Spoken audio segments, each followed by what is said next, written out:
We look to lions, eagles and whales for tales of greatness.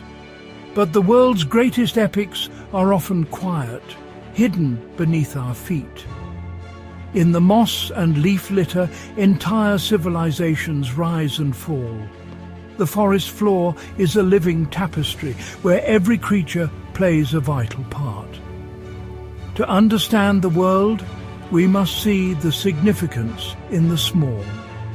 The glint of a beetle's wing, the march of an ant, the ripple in a pool. Welcome to the unseen kingdoms. Among these miniature empires, ants reign supreme. That single-file line of leafcutter ants is a highly organized legion on the march.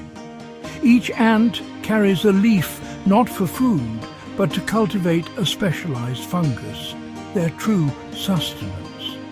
Their society is a marvel of collective intelligence. Majors defend, minors tend the fungus, minims protect from parasites. Communication is chemical. Pheromones guide armies with astonishing precision.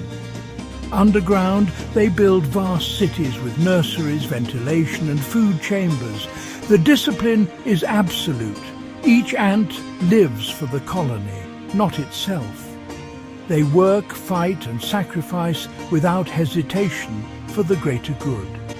This unity is their power, millions acting as one. Ants are the true conquerors of the forest floor, their empires hidden but immense. Their world is one of relentless cooperation and purpose. In the undergrowth, they are the architects of civilization. Ant ingenuity extends beyond farming. They are also shepherds.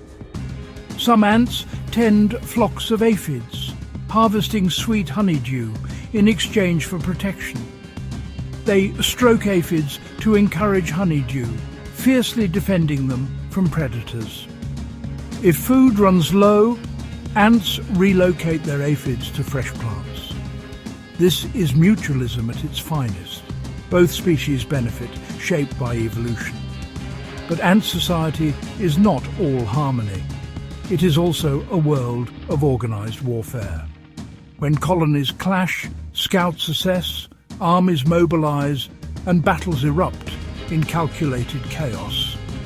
Alarm pheromones fill the air as thousands fight for territory and resources. The victors raid enemy nests, stealing food and young who become slaves.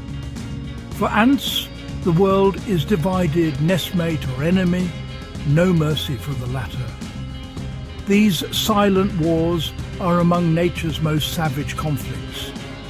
The ant's world is a relentless struggle for survival and dominance.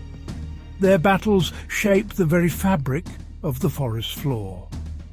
In miniature, they wage epic wars.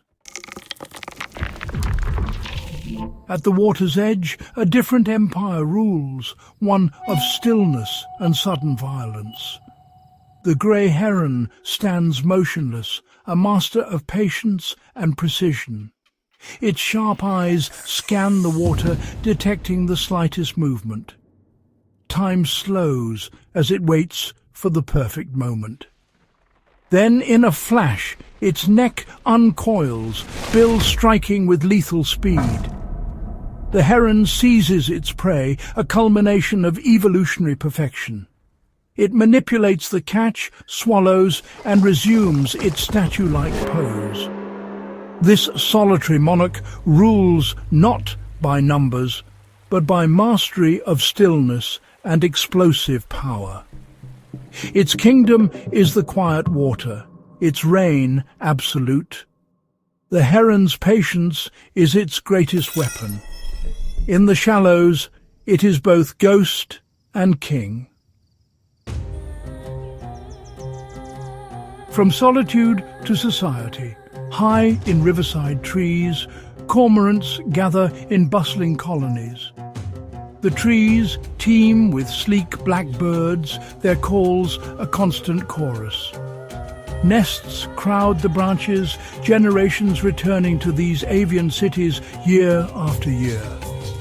Here, cormorants raise their young, squabble over territory and live in organized chaos. But their true mastery is underwater. With less buoyant feathers, they dive deep, flying through water with powerful wings. After hunting, they perch with wings outstretched, drying in the sun, a symbol of their kind. This moment of vulnerability is a pause before the next dive. Cormorants are lords of both sky and water, thriving in their noisy metropolis. Their world is a testament to the power of community. On these sun-scorched plains, the Savannah Monitor lizard prowls, a modern dragon. Its powerful limbs, thick tail and forked tongue command respect. Camouflaged in earthy tones, it is both predator and survivor. Misunderstood as aggressive, it is actually cautious and intelligent, vital to its ecosystem. The monitor's tongue samples the air, tracking prey or carrion with precision. It digs deep burrows to escape heat, climbs trees for food, and moves with deliberate strength. When threatened, it hisses and inflates its throat, a warning not to be ignored. This ancient lineage is a relic of the past, perfectly adapted to harsh environments. The monitor's presence shapes the savanna, influencing all around it. It is a solitary ruler, a living link to a prehistoric world. The monitor lizard is far from a mindless brute. It possesses surprising intelligence. Capable of learning, problem-solving, and even play, monitors adapt to diverse challenges. They exploit a wide range of food, from insects to carrion, using memory and strategy. Studies show they can navigate mazes and remember solutions for long periods. Some use rudimentary tools, and in captivity they recognize individual keepers. Their foraging is calculated, mapping territory, revisiting productive sites, following scent trails. Young monitors play, developing skills and social cues, much like mammals or birds. This playfulness reveals a curious, engaged mind. The dragon of the savannah is not just muscle, but mind, a complex, aware creature. Intelligence is their secret weapon in the wild. In the lush canopies of the New World, the Knight Anole reigns, a flash of emerald brilliance. One of the largest anoles, it is a guardian of the treetops, moving with confident grace. When challenged, it inflates its body, extends a pinkish dewlap, and performs dramatic displays. Its turret-like eyes scan for prey and danger, granting a near 360-degree view. With speed and precision, it captures insects, lizards, even young birds. Its green color shifts to brownish-grey at night or under stress, aiding camouflage and thermoregulation. The Knight Anole is both fierce and adaptable, a master of its leafy domain.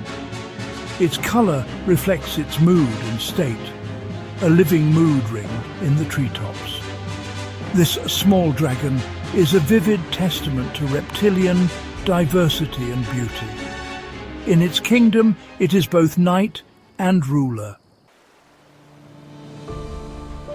As the sun sets, the river glows gold, and a lizard basks on a warm rock, perfectly still. Its unblinking eye reflects the world, a survivor's gaze, ancient and aware. The dramas of ants, herons, cormorants and lizards are all threads in a single tapestry. This is the great story of our planet, written in earth, water and sky. And in every unblinking eye, the story lives on.